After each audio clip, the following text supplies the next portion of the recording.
take you back now to the ancient Roman Republic along the western coast of what we know today as Italy.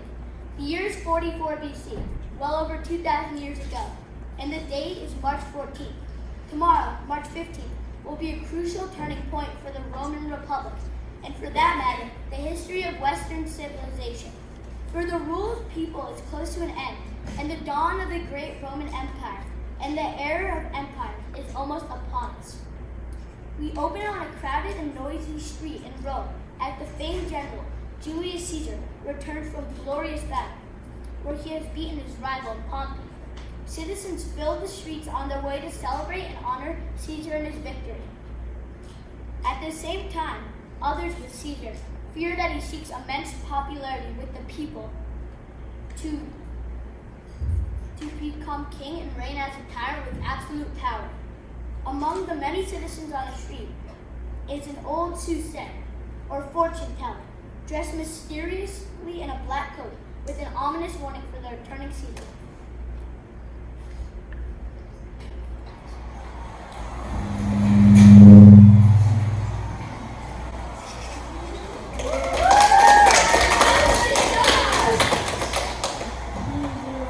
Speak, Caesar is turned to hear. Beware, lads, march. What sayest thou to me now? Speak once again. Beware, lads, march. Ha ha, he is a dreamer. Let us leave him pass.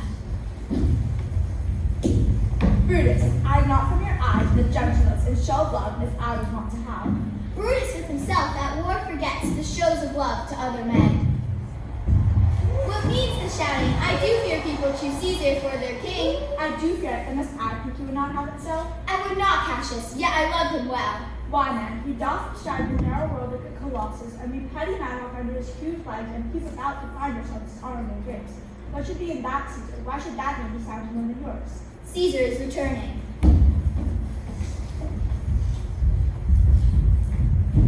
Antonius, Caesar. let me have men that are fat, sleek-headed men that sleep at night. Yawns Cassius as a lean and hungry buck. He thinks too much. Such men are dangerous. Fear him not, Caesar. He's not dangerous. He's a noble Roman well-given. Would he be fatter? But I fear not.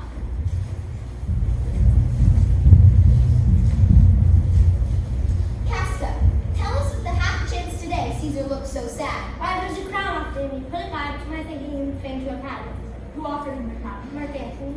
What was the second noise for? Why, for that too. Then he put it back again. To my thinking, he was very loath to lay his fingers on it. As he refused it, the robber and hooded up with such a deal of stinking breath that almost choked Caesar before he fell down on it. 'Tis very likely he hath the falling sickness. No, Caesar has it not, but you and I, and honest Casca, we have the problems in the I know not what you mean by that. Farewell, though. Tomorrow, if you please to speak with me, come home to me, and I will wait for you there. I will do so. Till then, think of the world. Well, Brutus, thou art noble, yet I see thy honorable mettle may be wrong. For whoso firm that cannot be cities.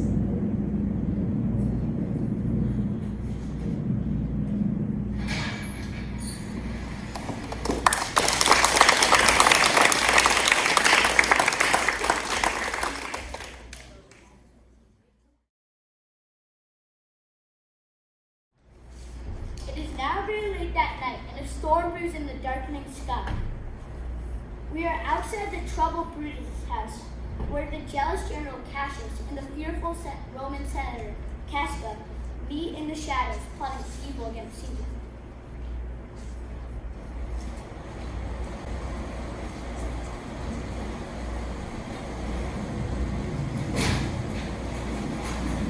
Who's there? Roman. Casca by your voice. Cassius, what night is this? Gradually the heavens met so. Those that have known the earth so full of faults. The senators tomorrow meet to establish Caesar as king. I know where I will wear this dagger from. Cassius from Boston to deliver Cassius. So will I. Stand close a while. Just in there, he's a friend. Oh, Cassius, if you could help win the noble Brutus to our party. Good, Cinna. Take this paper and throw it in at his window. 3 parts of him is our limit, and the man entire, upon the next encounter, yields an ours.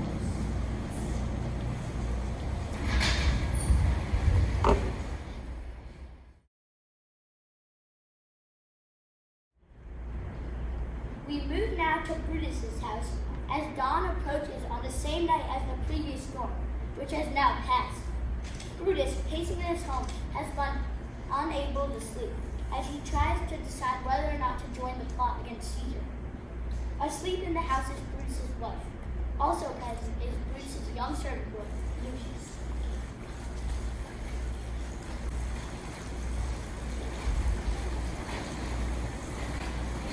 It must be by his death, and for my part, I know no personal cause to spurn at him. But for the general, he would be crowned. How might that change his nature? Crown him that, and then I grant we put a sting in him. Therefore, think of him as a serpent's egg, and kill him in the shell.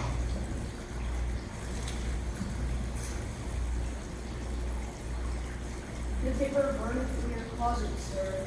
Searching the window for fruit, I found this figure. Is not tomorrow the Ides of March? Sir, March is wasted 15 days. Go to the gate, somebody knocks. Brutus, thou sleepest, awake to see thyself. Speak, strike, redress. Between the acting of dreadful thing and the first motion, all the interim is like a phantasma or a hideous dream. Tomorrow, Brutus. Know I these men that come along with you? Yes. Cover none of them. Give me your hands, all over, one by one. Shall no man else be touched, Holy Caesar? Decius, well earned. I think it not me, Mark Antony, so well beloved of Caesar, should I Caesar. Our course would seem too bloody to cut off the head and then half the limbs. Let's be sacrificers, but not butchers. Cassius. And for Mark Antony, think of him not. Yet I fear him. Let him not die, for he will live and not by his hereafter. But it is doubtful what if Caesar shall come forth, for he is superstitious for him. Never fear that. I can hold his way, and I will bring your bring down. 'Tis time to part.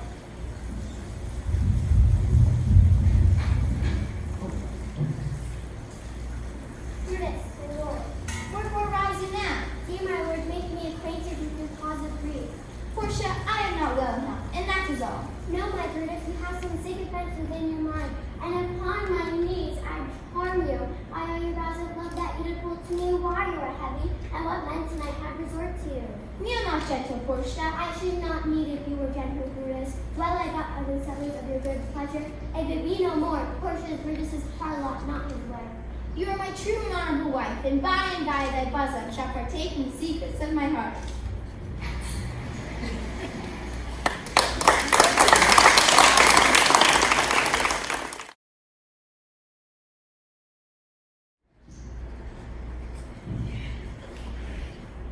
The sun has now risen on the day as morning has come. It is March 15th, the Ides of March.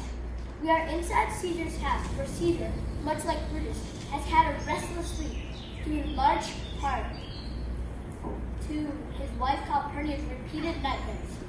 Her dreams of harm against Caesar have caused her to be superstitious and cautious. Outside, Decius comes to the door to try and convince Caesar to return to the capital where plotting senators lie in wait.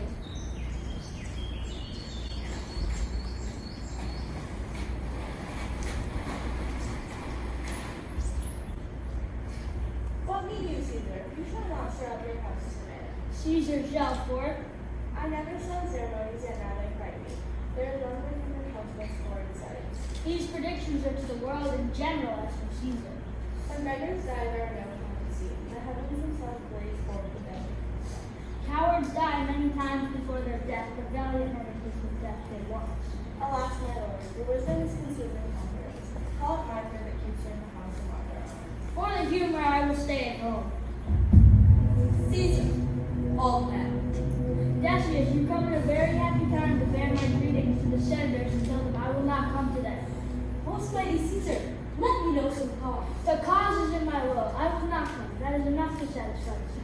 But because I love you, I will let you know. Calpurnia, my wife, dreamt tonight. She saw my statue like 100 shrubs through the pure blood, and many lusty Roman came smiling and just bathed their hands. This dream is all misinterpreted. It signifies that from you, great Roman shall reviving. Ah, in this way you well expounded it. And know it now, the Senate have concluded to give the crown to the same mighty Caesar. If you shall find the word, they will keep your mouth on their minds. How foolish dear fiercely now, Calpurnia, I will go.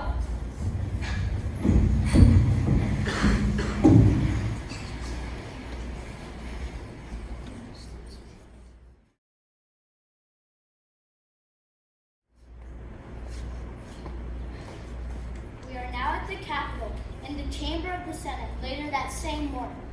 Caesar has come to see the senators and received the crown Decius had spoken of earlier. Prior to meeting the senators, Caesar comes across an old soothsayer who had made the ominous prophecy the day before.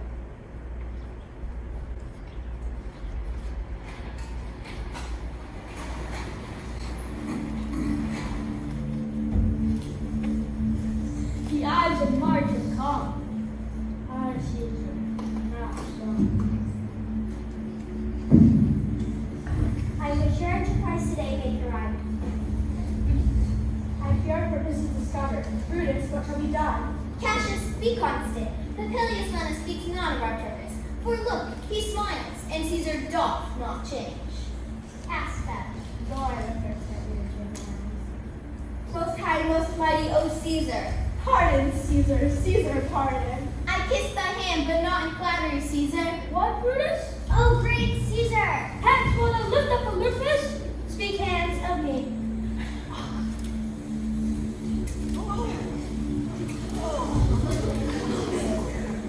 Et tu, Brute! Then fall Caesar. Liberty! Freedom! Tyranny is dead! Liberty! Freedom! Fly not! Stand still! Ambition's debt is paid!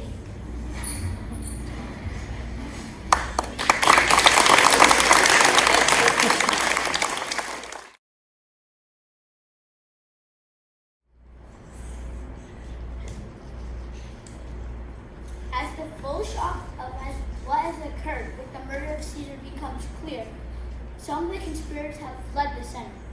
Brutus is able to comment, telling the conspirators that they've acted as friends to Caesar by shortening the time that he would have spent fearing death.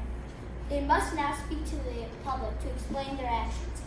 Mark Antony has gone missing, and some are concerned how he will react to the murder of his beloved Caesar. Caesar's body lays on the ground, draped in his torn and blood-stained clothes.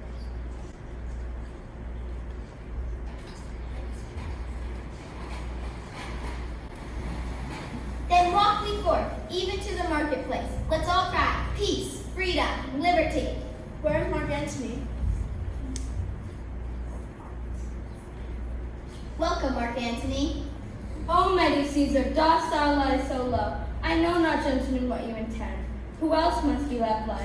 If it is I, there is no hour so fit as Caesar's death hour. Antony, beg your death not of us. Your voice shall be as strong as any man's in the disposing of your dignities. We will deliver you the cause for why I that did love Caesar when I struck him have thus proceeded. I doubt not of your wisdom, and moreover, sooner than I may produce his body to the pulpit, and as becomes a friend, speak in the order of his funeral. I will myself into the pulpit first, and show the reason for our Caesar's death. I know not what my fault. I like it not.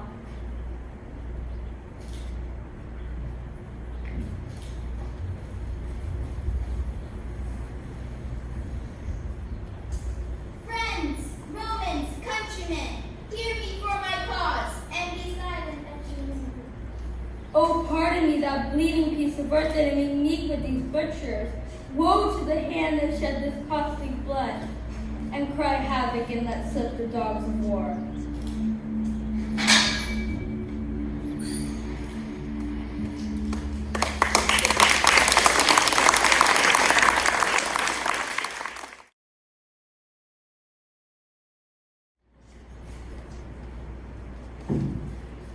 With Caesar now dead, a tense crowd, much like yourselves, has gathered in the open area of the Roman Forum. Brutus stands before the crowd of Roman citizens, finishing his speech where he addresses the reasons for the murder of Caesar. Brutus's fellow conspirators, including Cassius, Casca, Cinna, and Decius, look from the side. Meanwhile, Mark Antony patiently waits on the other side for his turn to speak.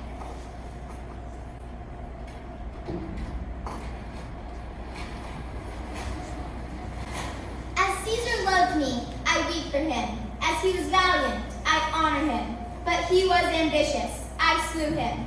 I have the same dagger for myself when it shall please my country to need my death. Bring him triumph unto his home. Give Brutus a statue. Let him be Caesar.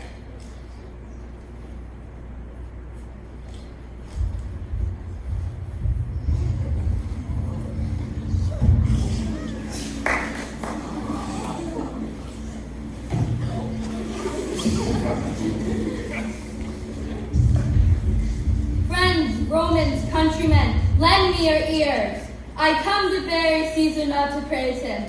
The evil that men do lives after them. The good is often turned with my bones. So let it be with Caesar. He was my friend, faithful and just to me. Yet Brutus says he was ambitious, and Brutus is an honorable man. When that the poor have cried, Caesar hath wept. Ambition should be made of sterner stuff. Yet Brutus says he was ambitious. You all did see, I thrice presented him a kingly crown, which he thrice refused. Was this ambition? Caesar has had great wrong. Methinks there is much reason to his sayings. Yet Brutus says he was ambitious. I fear there will a worse come in his place. And Brutus is an honorable man. There is no nobler man in Rome than Antony. If you have tears, prepare to shed them now. Oh, piteous spectacle! Oh, noble Caesar! Through this Cassius's dagger ran through. See what a rent the envious Casca made.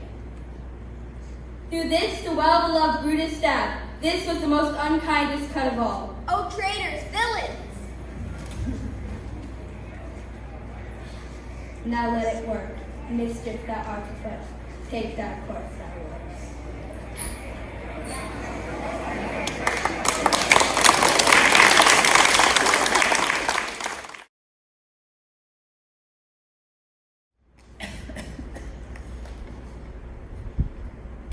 The conspirators have fled the fury of the people, and the streets of Rome are in chaos. Mark Antony has become the temporary ruler of Rome, forming an alliance with Octavius, Caesar's adopted nephew and heir to Caesar's name. Anyone against whom there is the small suspicion of involvement in Caesar's murder would have been ruthlessly put to death. Brutus and Cassius have escaped into Asia, where they have raised armies to march against Antony and Octavius. But all is not well between the friends. In a field tent near their most recent battle, Brutus now accuses Cassius of taking bribes.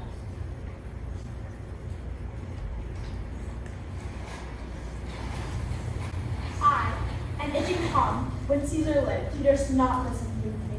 Peace, peace, you durst not to have tempted him. Remember, March, the Ides of March did not break Julius' spleen for justice' sake. Do not presume too much upon my love. I made you that you shall be sorry for. You have done what you should be sorry for. You love me not. Oh, Cassius, I am sick of many griefs. Portia is dead. How strange thy killing when I cost you. Upon what sickness? Impatient of my absence, and grief that young Octavius and Mark Antony have made themselves so strong, she fell distracted and swallowed fire. Portia, art thou gone? No more, I pray to you. I have here received letters from young Octavius and Mark Antony, come down upon us with mighty power. What do you think of marching to Philippi presently? I do not think good. Our cause is right. The enemy increases every day. We at the height are ready to decline. There is a tide in the affairs of men, which taken by the flood leads on to fortune. Stand with your will, go on. We'll along ourselves and meet them at Philippi.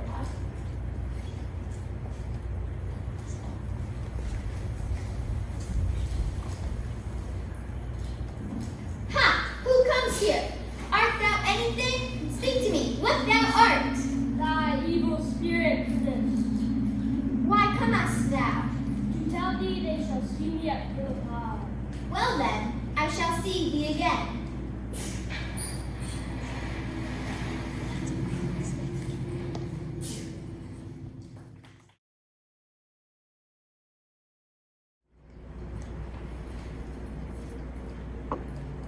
We now look over the plain of Philippi as the armies from both sides await today's coming battle.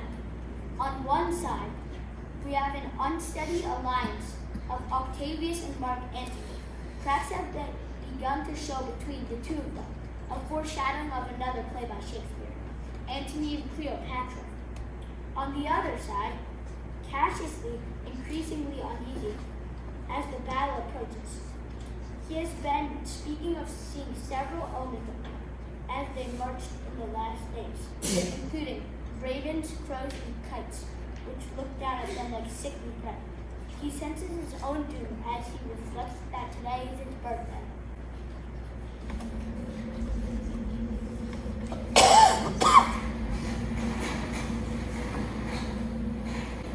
Octavius, lead your battle softly upon the left hand of the even field. Upon the right hand I, keep thou the left. Why do you cross me? I do not cross you, but I will do so. Today is my birthday, as this very day was Cassius born. Against my will am I compelled to set upon this battle of all our liberties. Now, most noble Julius, if we lose this battle, are you contented to be led in triumph through the streets of Rome? No, Cassius, no. But this same day must end with the Ides of March begun. And whether we shall meet again, I know not. Forever and forever, farewell, Cassius. If we do meet again, why we shall smile. If not, why then this parting was well made. Forever and forever, farewell, Julius. If we do meet again, we'll smile indeed. If not, 'tis true this parting was well made.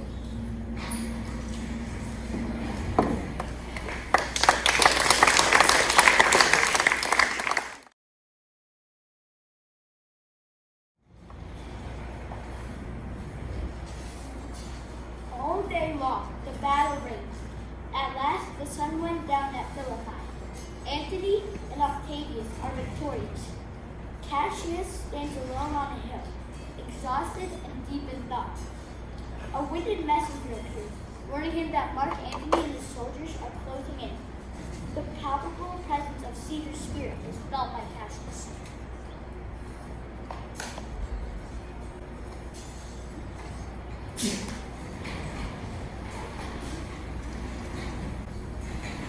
Why, first off, my lord, Mark Antony is in your presence. This day I breathe first, and where I did begin, there shall I end. Time has come round. Caesar's thou art revenged, even with the sword that killed thee.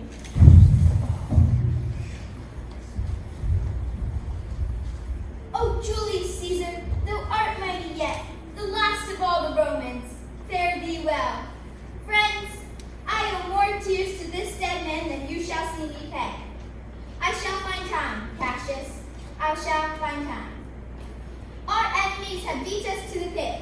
It is better to leap in ourselves than tarry till they push us. I know my hour is come. Caesar, now be still. I kill not thee with half so good a will.